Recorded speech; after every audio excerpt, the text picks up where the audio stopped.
Input also from the navigator is altitude, airspeed, and outside temperature, all of which affect the trajectory of that bullet.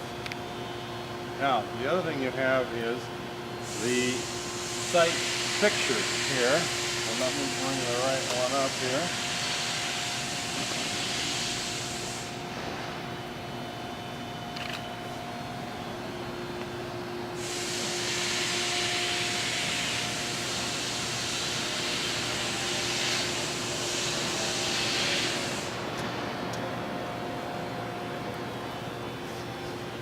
If you look through here, you can see a couple of things.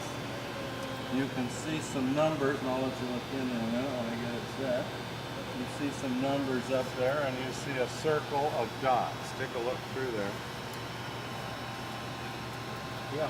Now he keeps the center dot on the plane, and the external dots, he can adjust the diameter of that circle. Range? Or? That's the range.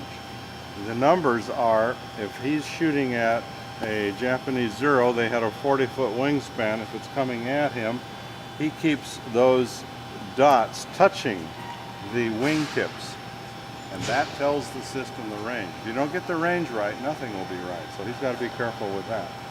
If the plane is going this other direction, he puts the length of the plane dialed in there and keeps it on the nose and on the tail.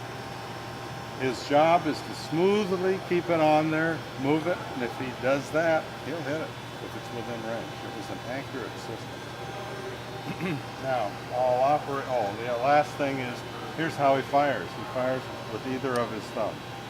He takes control of a particular turret by closing this handle, and this is done for purposes of if he gets wounded, somebody else can electronically take over his gun sight. A dead man switch. It is. It's called an action switch, but in fact in the field it's called a dead man. So, I'll operate the upper aft one.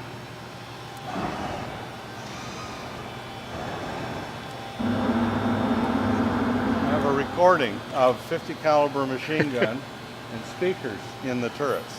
Today I can only, right now, operate that turret and this. A little later I'll hook up the upper forward turret. That's how I do it. He'd be down like this, sighting that, firing like this. Now I can show you a little more detail with this one. This turret is the one that would normally be mounted in the upper forward, and you notice it has 4 barrels on it. That's because the Japanese tended to make shots at this either from straight in front or from overhead and coming down. It was fast enough to where they couldn't make good approaches from the side or from the rear because their speed relative to this airplane was not to their advantage. So in those cases, when they spotted one coming in from up on high, the gunner sitting with his head up in this blister up above here would ask the bombardier, who's also the forward gunner, to give him a release on the upper forward gun. He has primary on the upper aft.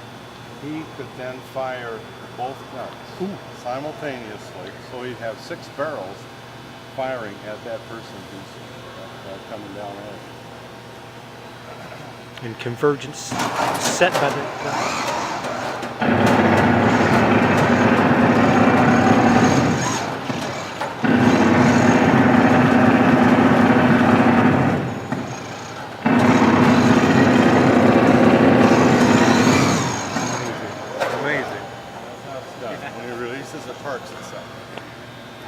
Great. Now, total gunners on the airplane, like I mentioned, the bombardier is also a gunner. We have 3 gunners in this section of the airplane. One on each side is a blister, and the one on the top is the CFC, and he's actually the gunner that's sort of in charge of the defense of the airplane, because as you can see, he has the best view of what's happening around. And there's a gunner back in the tail. And every gun could be controlled by another gun, in some cases simultaneously. System worked. It was much more accurate than manually firing from like the B-17, where he, in those cases, had to make all the corrections himself. Now, if we have a failure, if we have a failure of the computer, and computers would fail in those days, You're kidding. you turn Glad they don't do that now. turn this switch down, and you move a little peep sight over in the way, and then he had total manual control of the gun.